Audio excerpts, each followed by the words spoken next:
but it's confusing because all he does is shit on Ontario wrestlers.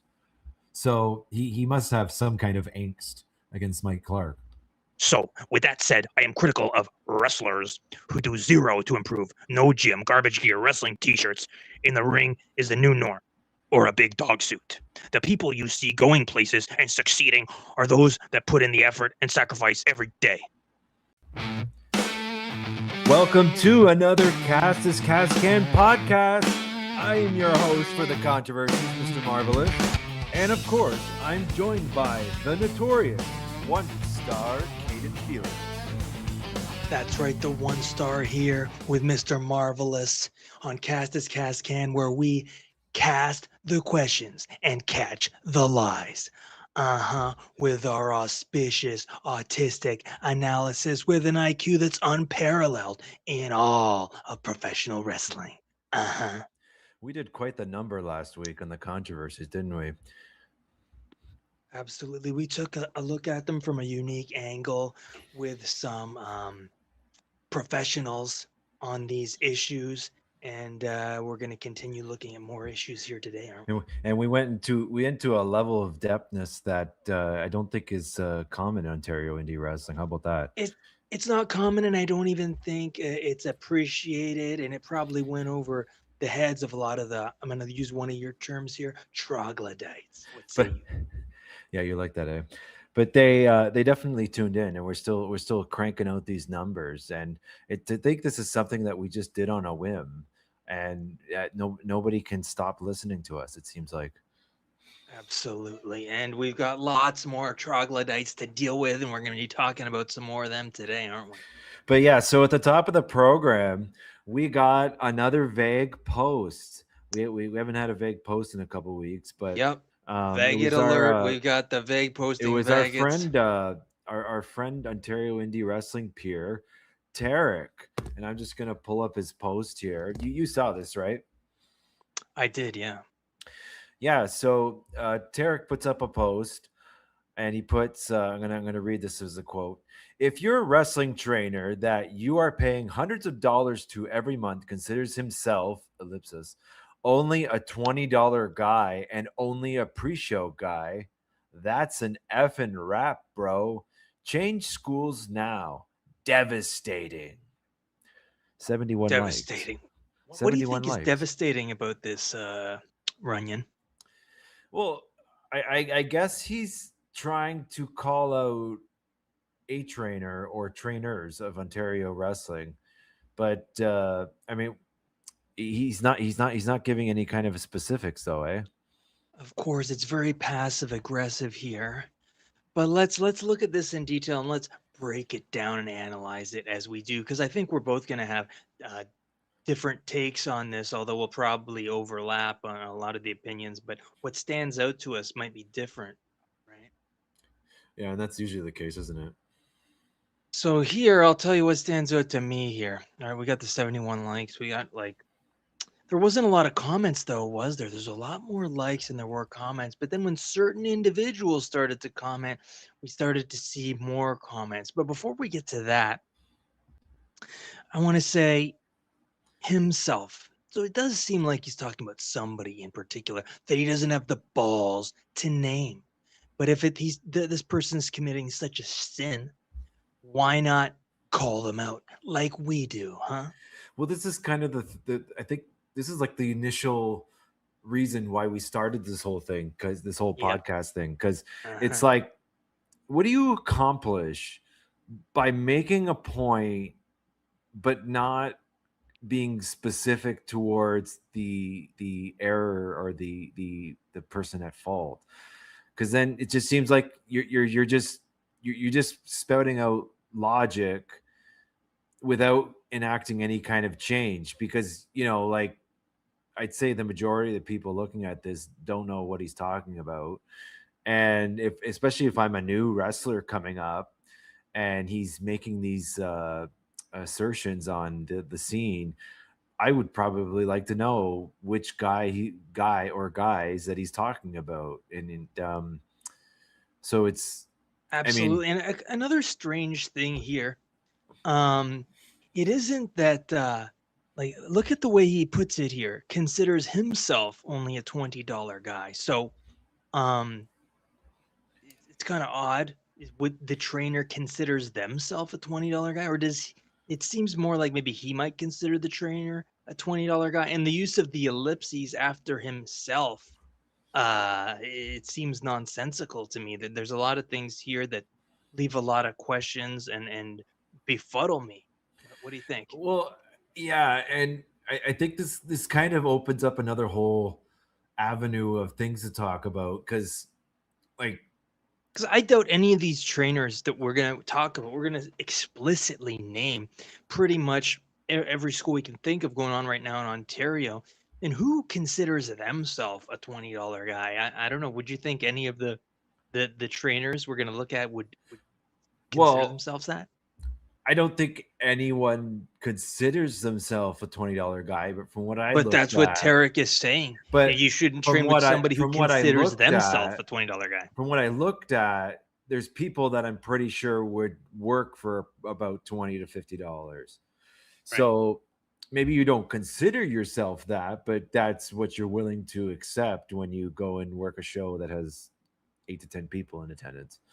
I mean, that isn't again what he's criticizing, and we're doing our auspicious autistic analysis, and he's saying you shouldn't train with somebody that considers themselves to be a $20 guy.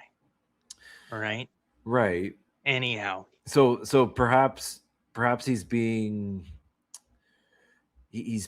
a bit with a broad stroke where he's saying he's giving more of his opinion on what he thinks that guy is versus what maybe that individual person thinks what they are. Does that I sound think right? that's what he meant, but he failed to put it into words. And the use of the ellipses, I don't know what that's emphasizing.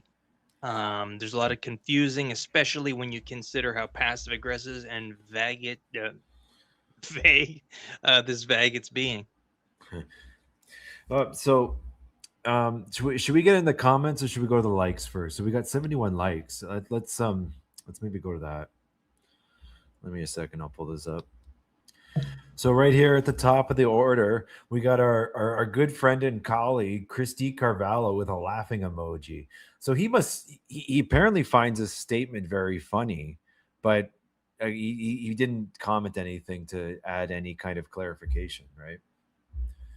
Absolutely. And then not many of these people, none of them really do, right? We have so few comments, but a lot of people definitely supporting this sentiment. Well, like we talked about, there was more likes than comments, and we got a lot of Ontario workers here. Ken Kensington, Nathan Wasser, the asset. We got Wade Booswell, Emilio also commented. We're gonna get to that in a second. Harry Demerjen, Remy. It just seems to me, again, like the first issue we covered one brown stain. Perhaps we're covering another one today, but a lot of people like to just jump on a cause that someone gives them an excuse to. They just jump on the hate train. It's the herd mentality, isn't it?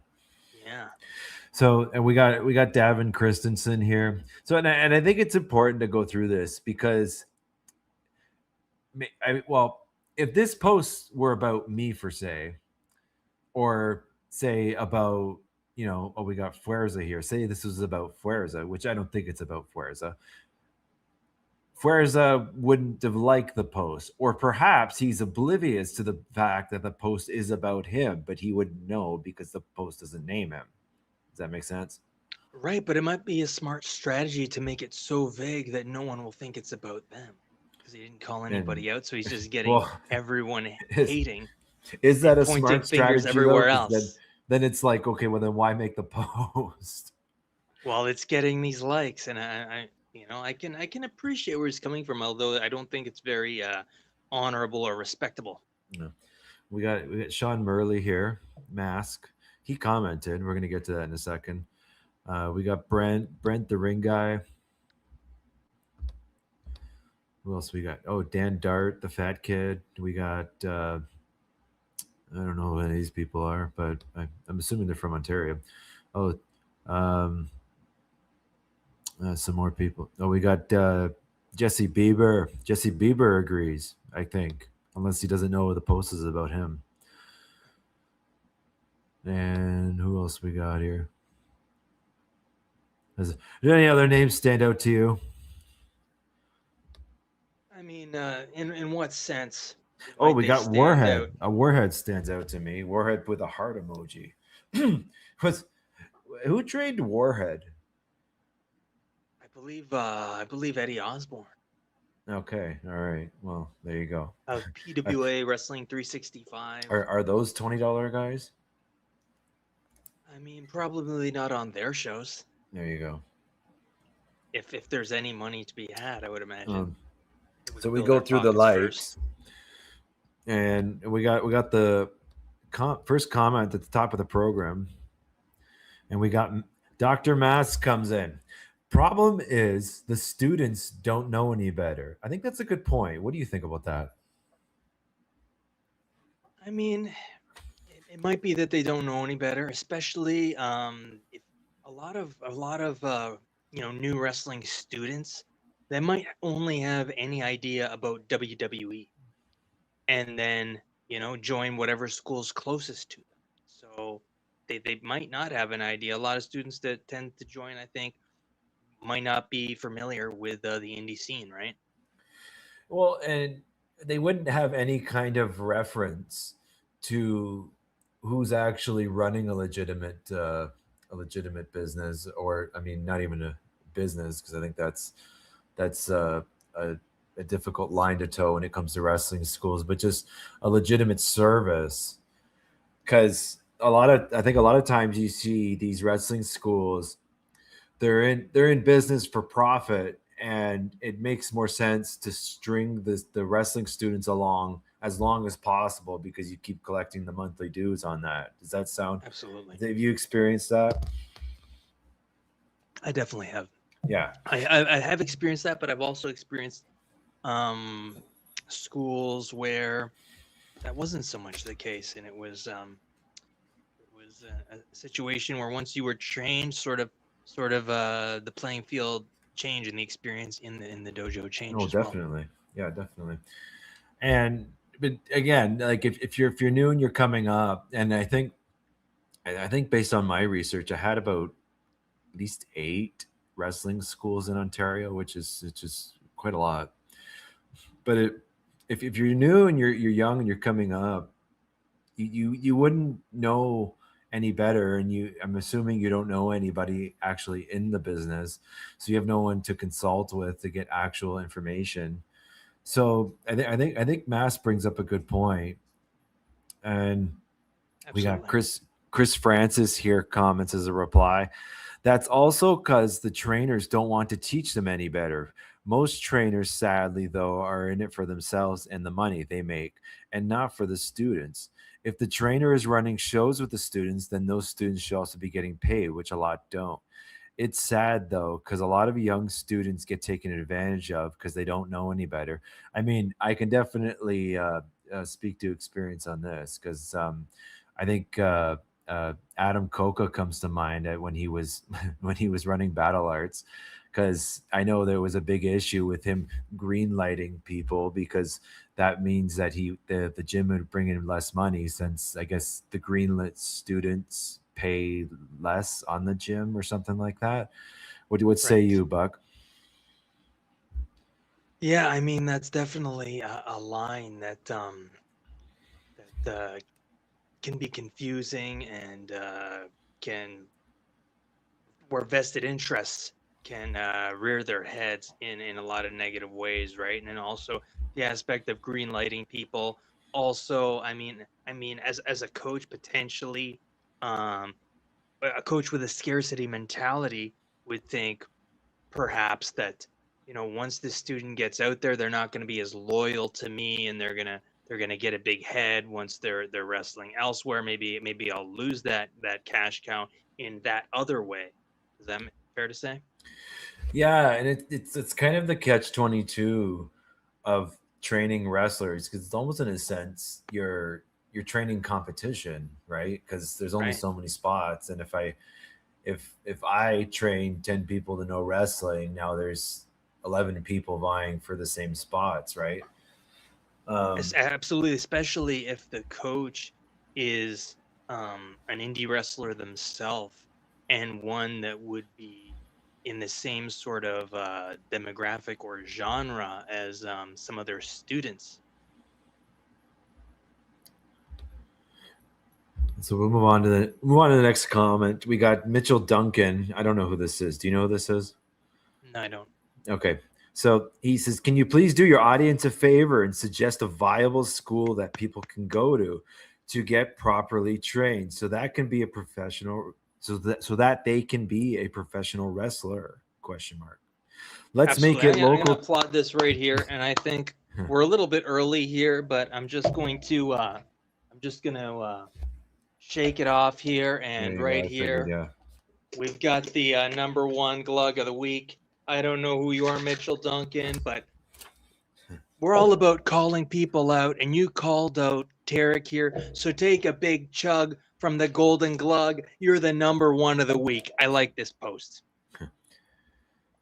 And then, but you know what's interesting? Tarik makes the post. He gets this comment, and he doesn't respond. What's up with that? Absolutely. And I mean, it doesn't surprise me because there's also another level of aspect of vagatry. If you want to pull up his post real quick, if you're able to do that, he mentions pre-show talent, but what pre-shows? MLP pre-shows? Destiny pre-shows? IPW pre-show? Like what promotions pre-show? CWF pre-shows? Like where are they pre-show talents?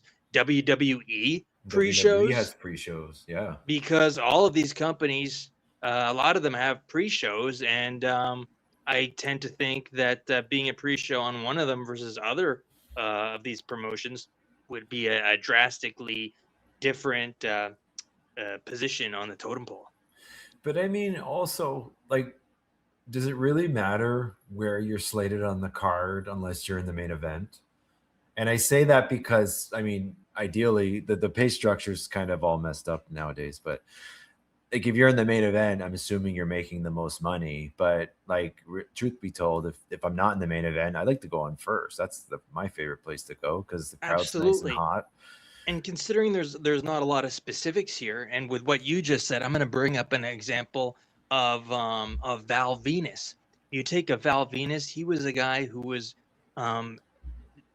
wrestling on heat and perhaps pre-shows and testing a lot of these new green talents. And what a great spot, what a position of honor to be that good and knowledgeable that you're able to assess things like this, right?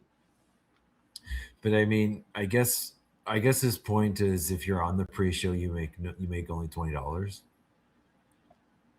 Right. Yeah, I don't know, but with no specifics, it's hard to say. But again, it's easy for people to pile on here and like it just for the fact that I feel like a lot of people, if I like it, it shows that he's not talking about me. And he obviously doesn't want to step on any toes, and that's why he's not replying to Mitchell, I would say. If I'm in the herd, I can't be the one that's being attacked. That's a good point. But before we move on, I think I want to make an honorary invite. I want to just get it the other way now. We got to get Tarik on the podcast because I think he needs to clarify this. What say you? Sure. I mean, we've sent out a lot of invitations. Yeah, so let's send out some more. For you, Tarik. Alex Vega. So we've got a response here to Mitchell's comment from Emilio. Now, mind you, it's not Emilio's post, but he's going to respond. And he says, Battle Arts Academy in Mississauga, trainers Santino Morella, Aaron Stevens, bracket Sandow, because we got to clarify, and D-Man, Dan Parker. Okay. I mean, we have lots of experience with this. What say you, Buck? I mean, absolutely. Nothing like good on you, Emilio, for answering here. Jumping in on behalf of your Destiny talent to say something so it isn't left unanswered. Very smart that you're associated with Tarik here, who's just gonna sit in the shadows making his proclamations as the masses of sheep hit their likes, so they're it's not them. Tarik takes the dump and Amelia wipes the ass. That's a good combo we got there. I like it. You know what? I don't think you qualify for the number one glug, but I would have given it to you right there, Runyon. But what do you like? Is it possible that Tarik's post refers to Santino Marella? I mean, I don't see how Santino. I mean, pre-show guy. We're talking about a guy who's,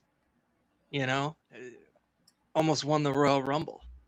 If there's almost winning the Royal Rumble. If he can almost be pregnant, maybe it's the same thing. I don't know. But some big moments on TV and main events. I wouldn't say so. Well, then could it be D-Man Dan Parker? I won't count Stevens because he's on and off there. But is D-Man a pre-show guy, $20 guy? No, I wouldn't say either one of them is. Yeah, I like D-Man. I think he's good. Absolutely, I've known him for years. So then we got another commentary from Kieran Jackson. It's technically Quebec, but it's 15 minutes outside of Ottawa.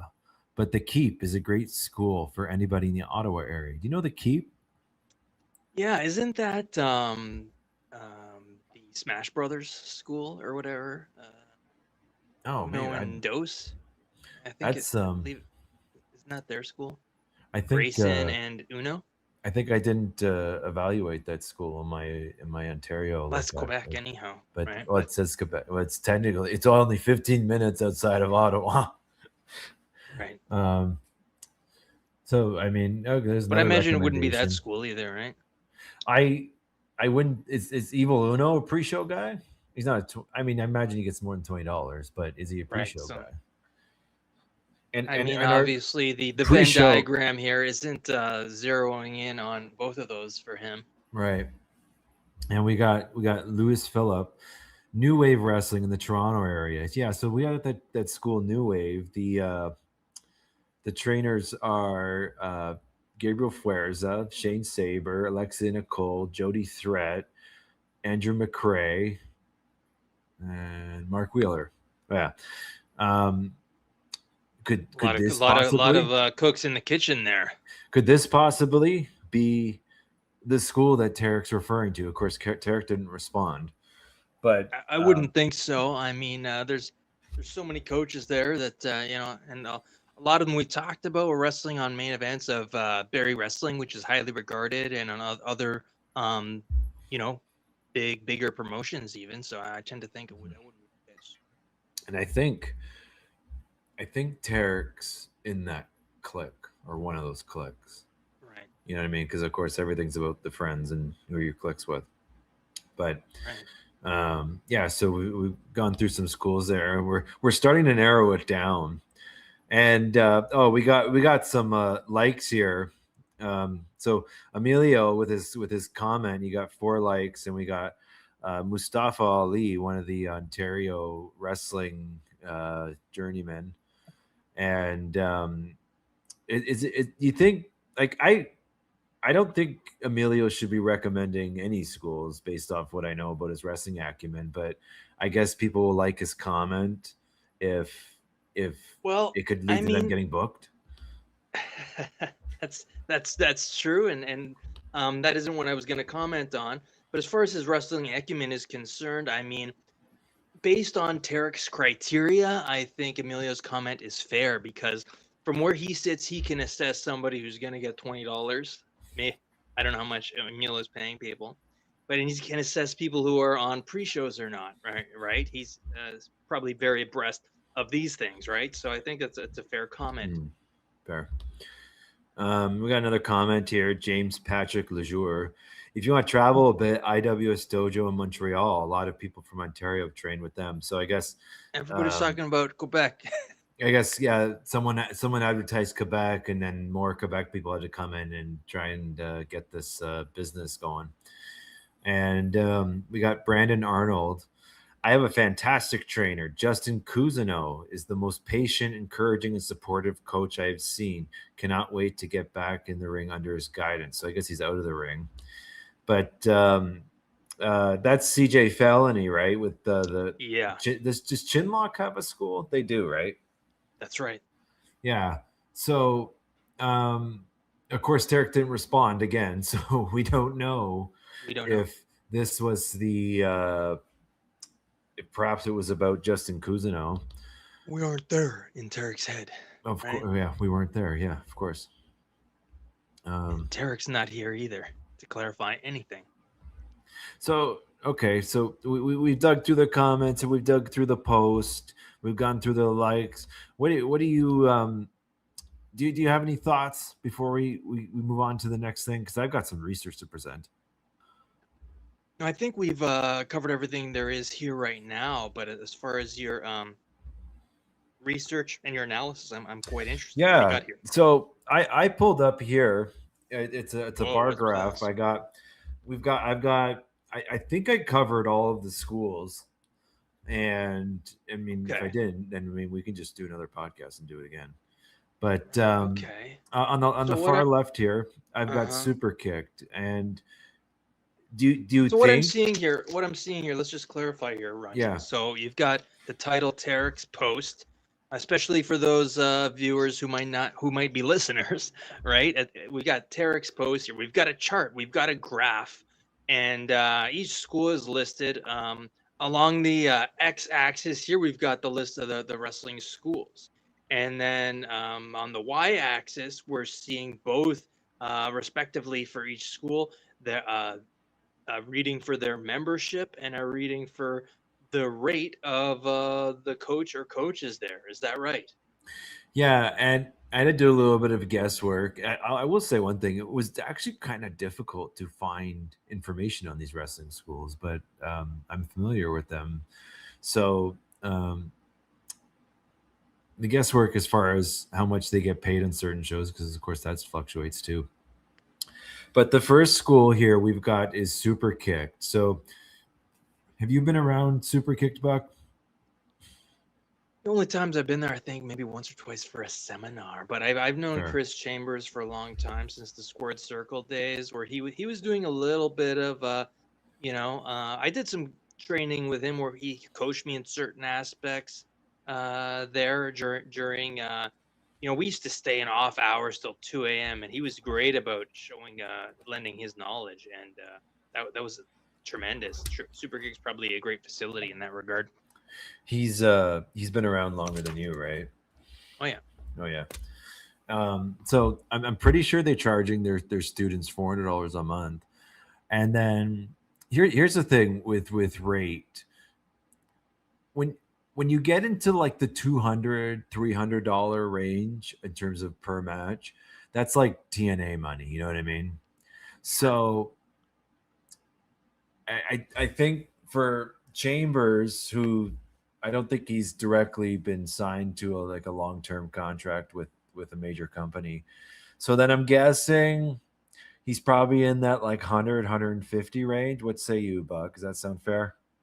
Right. I mean, he's wrestling on MLP, but he doesn't take a lot of bookings as well, right? Other Right. than Super Kicked or certain big promotions.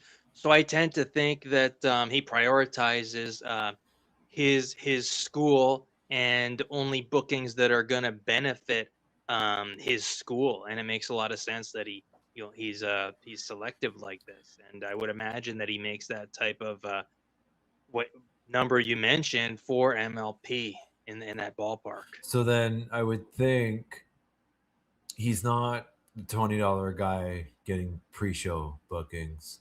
Is that fair? He's main show MLP along with Tarik. Yep. And wrestling on main shows, right? And so next over we got Battle Arts. So Battle Arts charges $300 a month.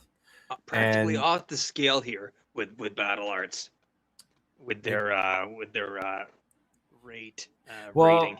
Yeah, so it's like I just scribbled this together really quick, but of course Santino would garner a lot more of a higher rate than our friend D-Man, but I went with the higher one. But I mean, Santino's with a major company, has that branding attached to him, so I imagine he's probably getting around $500 per booking.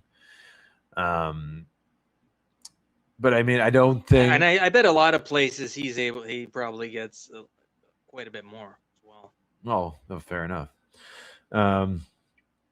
So then I don't think it would apply to Santino. I think we already talked about D-Man. I don't think the post applies to D-Man. I mean, He's at on least MLP as well. I mean, if Emilio's chiming in and recommending D-Man, you would think that the post isn't applying to him. Is that fair? yeah, and I think I saw D-Man advertised on a upcoming Destiny, I believe. Oh, there you go. So they're all in cahoots. Yeah. So and they run out of there, right? Emilio's running out of there, of course. So. Yeah. Oh, yeah. So then we got Rip Impact in Hamilton. See, the thing with Rip is he kind of just sells a package where he rents you the ring for a fee, which includes booking his students. So that one is a little bit of a question mark. And again, I think he's kind of like Chambers in that he's very selective with his school bookings. Does that sound fair? He is selected definitely since he opened the school and he's gotten a little older. He's definitely more selective with his bookings. And when I think of pre-shows and Rip Impact, I don't know if Rip Impact's who he's talking about, because when I think of pre-shows, I definitely think of Rip Impact and their ROH pre-shows in Toronto. If you've ever been to the Ted Reeve, you've probably seen Rip in those pre-show matches. So could he be taking a dig at Rip here? I don't know. I tend to think Rip is a probably overall a good coach. His fundamentals are there. Whenever I have matches with him, he knows a lot of different styles. He can adapt to anything, bell to bell in there, and very safe worker as well. The question is, did he get more than $20 to do those pre-show matches? As long as he's renting the ring, perhaps. Yeah. But I mean, yeah, he did a bunch of those ROH pre-shows. I remember even we went to that one in Rochester, or wherever that was, somewhere in New York, right? Yeah. And then we got New Beginnings. So I think this one was interesting because the trainer at New Beginnings, of course, is Roy Kirkwood, and I'm hesitant about name dropping him because he's going to start blowing up my messages till 4:00 in the morning. But I'll just block him, I guess. But I think they charge $100 to train there, and I mean, Roy, with some of the stuff I've seen him do, like there's almost no people at the shows that he works at, and he's falling off ladders going through tables. So I mean, I think he fits the criteria of what Tarik's talking about. What say you? I don't think we're gonna find a better candidate than Roy here, but I think as far as being a $20 pre-show guy, there's so much else that you could point out about Roy. To stick to those two things, I think, is robbing the internet and the herd of likers from some enjoyment of shitting on somebody. there's a lot of meat on the bone for that one. No, I know he's got lots of enemies, that's for sure. And he's definitely gone on some online tirades. But also worth noting, he wasn't one of the people that liked the post. So right. If he's not you better like that post, it was you, right? You got to get on the herd, or you're gonna be a suspect for what this post is about. And then we got Ben Ortman's at Crossbody. So I don't think they're still operational because I haven't seen much from them. Yeah, no, I think they lost their building, unfortunately.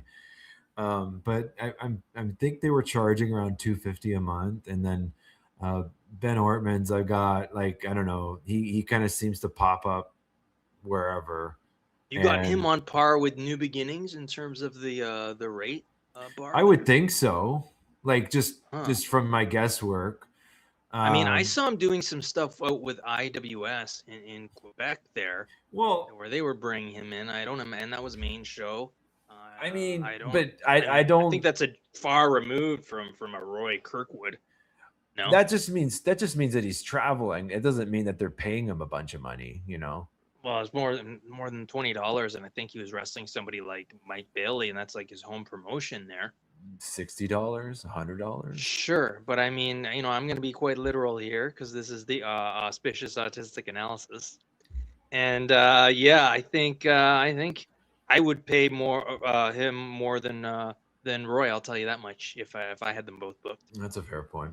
But like, I think the thing is that it's a little bit interesting is like, what's the difference between doing a booking for $20 or $120?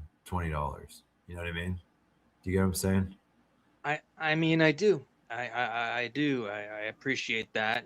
That's why when we were talking about that Matt Grant situation, where there's so many ways you can you know monetize yourself as a wrestler. Like we look at Rip Impact renting the ring out. That's something I've done. Merchandising. I've done things like selling collectibles and leveraging my social medias for all these things. There's so many ways to do it as a pro wrestler. If you're intelligent, you might even be able to afford to take a booking for $20 because you can make so much more by being on that show for whatever reason. That's a fair point too. You maximize your salesmanship, right? Yeah.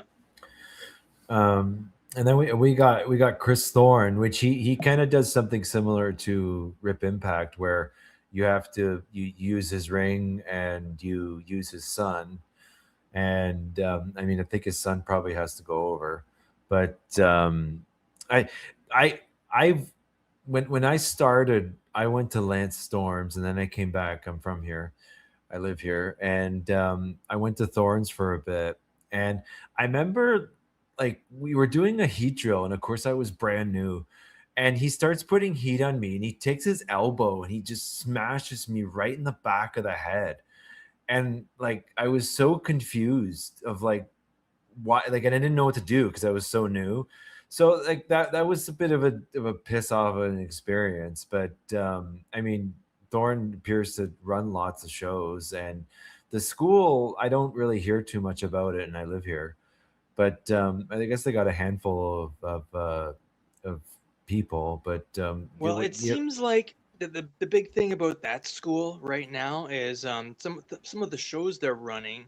Um, they've got a great production setup. They've got the TVs with the monitors, and it's Thorne who does a lot of that, helps out a lot of that with MLP. So I imagine he got into that position by doing it on his own at his own promotion, and he got the practice, and it's a good spot, it seems, for wrestlers who want to get used to working in that TV environment and excel at it, to do it where they're replicating it there in real time on these shows. So I mean, this wouldn't fit the criteria for Tarik's pose, is that right? That's right. Yeah. So then we've got New Wave. So New Wave gets a bit of a bump because they got Jody Threat, and she's with TNA, so she can garner a bit more money. And I believe they're paying the students there are paying around $300 a month. I mean, if you're a new wrestler, what I would say is I would go to New Wave because they have all the indie connections, and you can probably get bookings off that. What say you, Buck? I mean, that makes sense. It also makes sense to, depending on where you're living, you dip your toe in the water at one of these schools, perhaps before you go all in. But ultimately, to be a successful professional wrestler, you need to travel. You need to go somewhere else. You need to try a different flavor of ice cream and try and succeed somewhere else. And I find a lot of the time when you go to another place and you have a little bit of experience with that different flavor that you bring, you get treated pretty well. Yeah, I agree with that. if you and most places when you travel, they're very welcoming to you because you're not from there. Like they kind of go out of their way to like make sure you're comfortable and you're welcomed and all that. So I think because if they're smart, they can benefit from your presence in many ways, and of course you're there, you're acknowledging that you can benefit from them. And I think is one thing that kind of new wrestlers get into trouble with is they get locked in on being training at this one facility instead of trying to broaden out their knowledge base. And there was one thing with New Wave that I really liked when they started their promotional stuff, is that they were really emphasizing wrestlers to go out and travel. Right. And I mean, when we're talking about what we're talking about right now, it might not mean as much traveling from school to school within Ontario here. There's a lot of competition, envy, jealousy, everything else. Right. But I'm talking about going to a school in the US for a stay. Yeah. Japan, China, wherever the case may be. These are the cases that I'm talking about, right? Well, and I can say for me specifically, I feel like, things for me in terms of like connections and like making, networking people and then the business definitely went straight up for me when I went to Germany for the first time, right? Right, absolutely. Because I remember even seeing you at Battle Arts, knowing you had been through the Lance Storm program, right?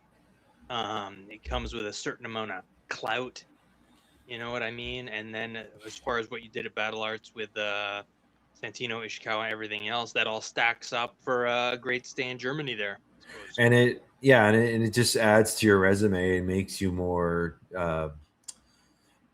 It makes it easier to sell yourself to get more bookings. Is that fair? Absolutely.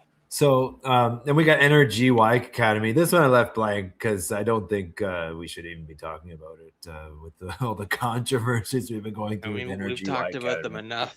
Yeah, so let's just leave that. We'll just put an X there. And then we got Border City. So I don't see much advertised about Border City Wrestling Academy or whatever they call it, but I know they definitely run. And I think it's Reverso mainly that runs it. Maybe a little bit of Aiden Prince, but I don't know if he's still there much anymore. But I believe they're charging around $300 a month, and then Reverso have gotten that 100, 150 range. Does Reverso fit the criteria for Tarik's post? I mean, you just said it. His range there, we can see it on the chart. So I would say not. Yeah, I think that's And then we've got a new school, NCG. So they got their promotion also in Windsor, which might make it interesting between Border City and NCG. But their trainer is Bobby Clancy. I don't know if I've met him, but I know who he is. I mean, if the thing is, if you have an established promotion, which it seems like they're doing, the wrestling school portion of it can only help supplement it. But again, for our purposes with this post that Tarik made, I don't think Bobby fits the criteria. What say you? I wouldn't say so. I mean, Bobby, he hasn't been on the scene for a while here, and now on He's NCG, from out west, he's correct? pretty. I'm not sure about that, but he's pretty prominent on there. I believe more so as a manager, Right. and so I don't think it applies. It's just not applicable here. And then we've got Chinlock Wrestling. So I think this is Justin Cousineau, aka CJ Felony. I don't see much about their school, but I mean, would this fit the criteria of what Tarik's talking about? I think there's a point to be argued here. I mean, we can see from your measurements here, your rating, your analysis, your charting here. And I think it's a battle between New Beginnings and Chinlock, but I wouldn't think it's Chinlock because I think they bring out Tarik to wrestle there. So let us know in the comments. What do you think? Is it Chinlock? Is it New Beginnings? Or is it something else? Let us know. Is it one that we missed? Yeah. So we I think we've dug through this. I hopefully we can generate some conversation. If you like and comment, and maybe we can figure this out, or better yet, maybe we can get Tarik on the podcast so we can dive into this deeper and get the word out there that if you're this trainer that's only a $20 pre-show guy, then stop training maybe, or the students there stop going, and then we can help make the scene better. But from here, we've got another post. We got another post from our. Would you say Mike Clark is the most controversial figure in Ontario wrestling? I think it might be quite possible to He say definitely brings in the views, right? And yeah, I even mean, like you call me notorious. I think it might be a battle oh, between him and I. I mean, there's also Zach Atticus. We have to say. oh yes, of course. Yeah, Zach. He's so notorious that he's gone into hiding. But Mike puts up a post, and here's a full list of promotions and the venues Mania week in Las Vegas. So this wasn't really the controversial part, but I guess I think a lot of people are going down to Las Vegas for WrestleMania. I've been down for WrestleMania a couple times. I'm not planning to go this year, but Right. Yeah, we've done that. We've had some great experiences and yeah. opportunities that came of that, and I recommend it to any indie wrestler who's really a go-getter. Well, it's kind of like what we were saying earlier about traveling. So this would be something that Yes. would be worth traveling to, because you can see this list of promotions. We're not going to go through them, but there's a lot of people that you can meet that can then get you booked places, right? So we go into the comments here, and we got Macy Lucas. You don't know who this is, do you? I don't. Oh, I certainly do. I certainly know okay. Macy Lucas. I've wrestled him many times, formerly known as Freak Show. Okay. He was the top babyface in CCW before Mike Clark bought it, of all things. Wow. All right. Okay. And So- now he's wrestling for Mike Shea, where I've wrestled him many times, and he's rebranded himself as Hero Lee, and he does sort of like a kung fu kind of vibe, and had some matches I'm very proud of with Hero Lee. Well, we know definitely that there's some heat between Mike Clark and Mike Shea, between the mics. So perhaps Macy's digging into it. Is residual, right? And yeah. So he's asking, what does this have to do with Ontario wrestling? And then we got Dan Jackson. You could make the argument that because MLP is listed, it does. Okay, all right, thanks, Dan. And then here comes Mike Clark. There are a lot of Ontario indie wrestlers going, so it's info for them. There are a lot of Ontario indie wrestlers going, so it's info for them to reach out and get booked. Do you understand now? Do you understand now? And there's no question mark. And then Macy comes in. No, I don't. It's confusing for everyone. What do you want to help you want to help Ontario workers when all you have been doing is shitting on them? That's a fair point. I don't know. Listen, again, begrudgingly. I think initially Macy Lucas, Hero Lee, Freak Show, his initial reply is fair. It's fair to say, what does this have to do with Ontario wrestling? Genuine question. I think Mike Clark's reply is a little abrasive, huh? Well, it's definitely not punctual, but I don't think Mike's illiterate, so there's that point too. So he's asking, do you understand now? To me, he's talking down to him. But then, if you don't mind, I want to go back to Hero Lee's reply here. I think Hero Lee's reply is the one I think is unfair. No, I don't. It's confusing for everyone. I think, like we talked about, I think it's of a great benefit for Ontario wrestlers to be aware of this. But furthermore, as Dan Jackson mentions, MLP is listed. So it's definitely relevant in that way, even if the way we're talking about with wrestlers, making the trek down there, if that's too peripheral, too far and not adjacent enough, MLP is listed. And, so that tracks. And it would appear that this Macy guy has a bone to pick with Mike Clark, possibly because of Mike Shea. But because you go from asking a question, which of course in text you don't know what the connotation of it is. Exactly. But from there he goes. That's why I gave him the benefit of the doubt. I'm like, it's a fair question. Of course, right? But it's confusing because all he does is shit on Ontario wrestlers. So he must have some kind of angst against Mike Clark. And I mean, then you wouldn't encourage the behavior, that's that you're seeing that's better in people. And this is a fair post from Mike Clark. It wasn't abrasive. It wasn't aggressive. It wasn't on brand. And now it's like Macy's trying to get him on brand. Like a lot of these woke idiots calling people Nazis and fascists. It's like you're painting them with that brush, so maybe you push the bear long enough and you're going to get the claws, and now maybe he's pushing Mike and he's going to get the real Mike when it could have just been a nice interaction. I think he was successful, so we got quite a lengthy response yeah. coming up. Do you want to you can read this, right? You want to read Let's this? go. Macy Lucas. No, not all of them.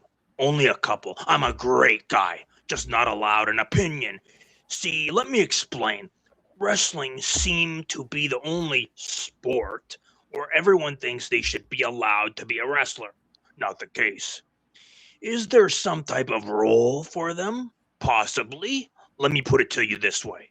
I have at least half a dozen friends who over the years had their sons train at the best facilities with the best people in the hopes of the son making the NHL. You know how many of them made it? 0. Now I already know the comeback you and people who think like you will make. But indie wrestling isn't the NHL, which would also be correct. However, one gets into wrestling to make it into the big time, WWE, AEW. And those that tell you they didn't have given up on their dream or simply are lying. So, with that said, I am critical of wrestlers who do 0 to improve. No gym, garbage gear, wrestling t-shirts in the ring is the new norm. Or a big dog suit. The people you see going places and succeeding are those that put in the effort and sacrifice every day. When you put in no effort and promoters want to use you, that's great. But I prefer people who take it somewhat seriously. That's just my opinion. Everyone is allowed to have one. T9 have one. That's it's quite the mouthful. See, it's interesting because Mike's got like a circuit of people that he calls on the phone. I'm in that circuit, and I feel like I've had this conversation with him already. But he wanted to bring it to the Facebook board, and he did, and is quite a lot to dig through there. And I can provide some context here because he said he mentioned the specific dog suit. And I think what that refers to is that Mike Shea said that the wrestler Jack Russell is a draw. And Mike didn't really take too kindly to that. Do you know anything about this, or do you have any thoughts on that, Buck? Well, I've been on those IPW shows. I've wrestled Jack Russell elsewhere, and he definitely gets a reaction. In his context for Mike Shea's shows, where Mike Shea is now selling out with his first ever sellout being a main event with the 1 star of professional wrestling in it. And he's doing well for himself there. And Jack Russell is part of that, and he gets a tremendous reaction, and that's a high quality problem. Or maybe they have to get a bigger venue, or I don't know. But yeah, it's fair in the context. But does the reaction equate to selling tickets? Well, as I said, it's sold out, and he brings a flavor of ice cream to the plate here, or the cone, I suppose. And if Mike has a differing, why does Mike need to zone in again on what he doesn't like? Like, be the change you want to see. But to me, Mike Clark, it seems like he's so aggressive in pointing these things out because he's so hypocritical and is to draw attention away from himself, perhaps. Because there was a time when I was on his calling circuit and he would directly shit on guys to me. I wouldn't necessarily agree. And then next thing you know, he has this guy booked on the CNE. So his word doesn't mean shit in this regard to me. Yeah, I mean, that sounds about right. That's why I don't work for him anymore. So it's meaningless. It's meaningless. All this shit, this essay he wrote, like so much of what he posts, verbal diarrhea. If it's meaningless, then what do you think the cause Textual is? diarrhea. Do you think it's just he just needs attention? I think Mike Clark's got to point the finger somewhere else when he's got so many skeletons in his closet. Fair enough. Well, then Macy responds, "You've shown everyone on this page how much of a bully you can be. Us as workers / wrestlers all share the same passion. These young kids should have a chance to try and chase a dream until you get on social media and crush for them. Ooh.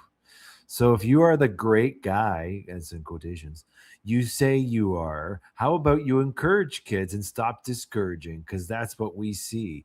You have all this wrestling experience and you won't share it to the youth. Do better." Do you have thoughts on that?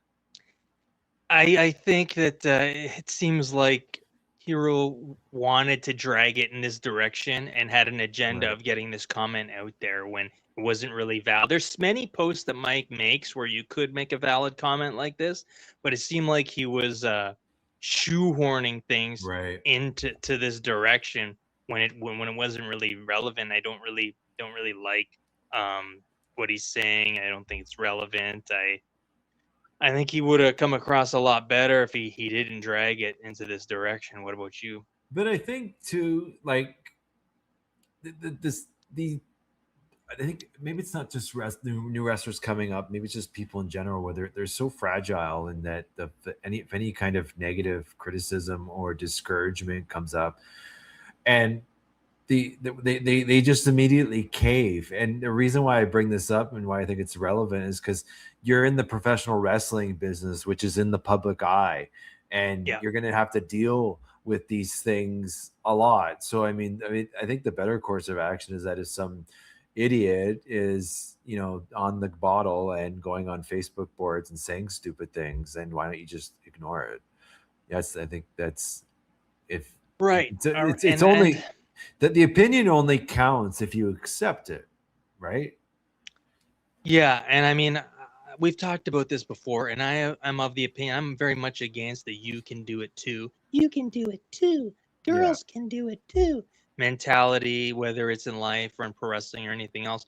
But that being said, I think for somebody who works hard, there is a place for anyone as long as they're not coming into this entitled, like, I can do it too. You better find a frickin' spot for me.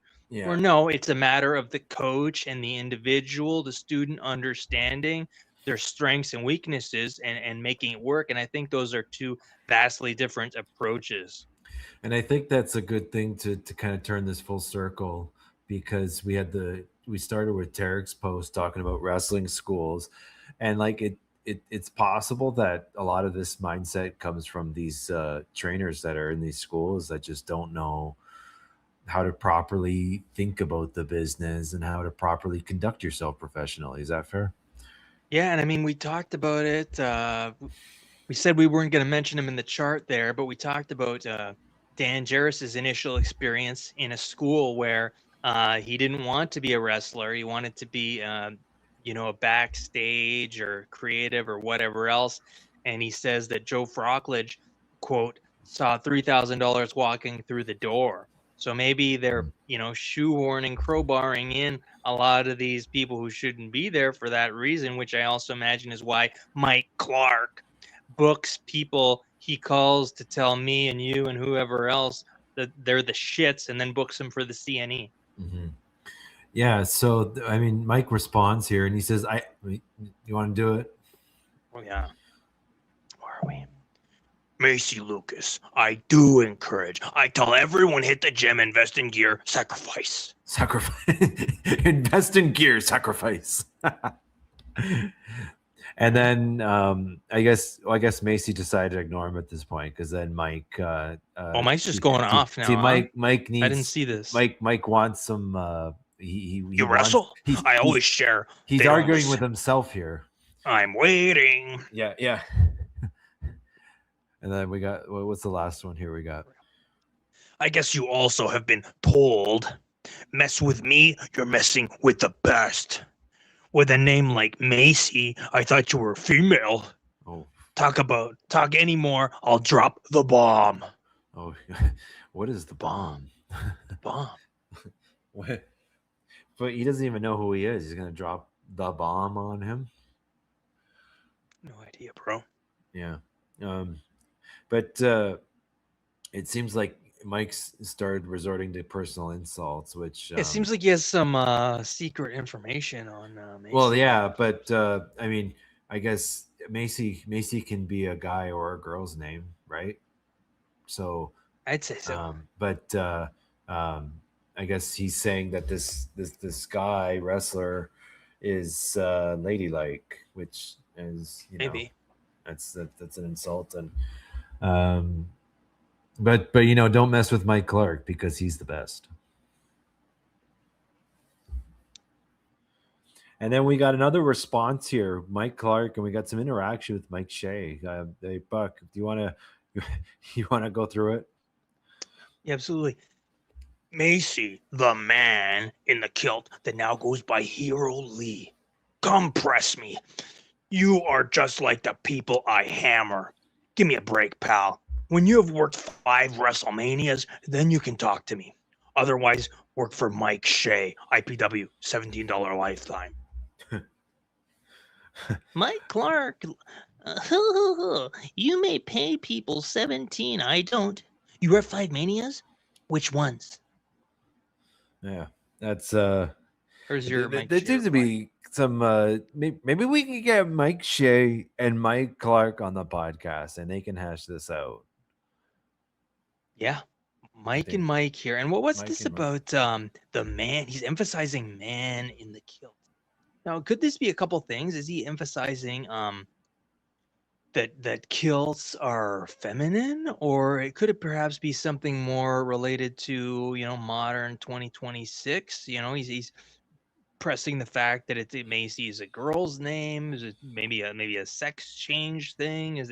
Could that be something we're looking at here? I There wonder. seems like something that needs to be fleshed out here, but definitely nothing with the fact that maybe this Macy individual is Scottish. I'm just saying. And we'd like to have Mike Clark on here to clarify all that, get very explicit about Hero Lee's kilt. And he can talk about the 5 WrestleManias that he's worked, because Mike Shea doesn't seem to know.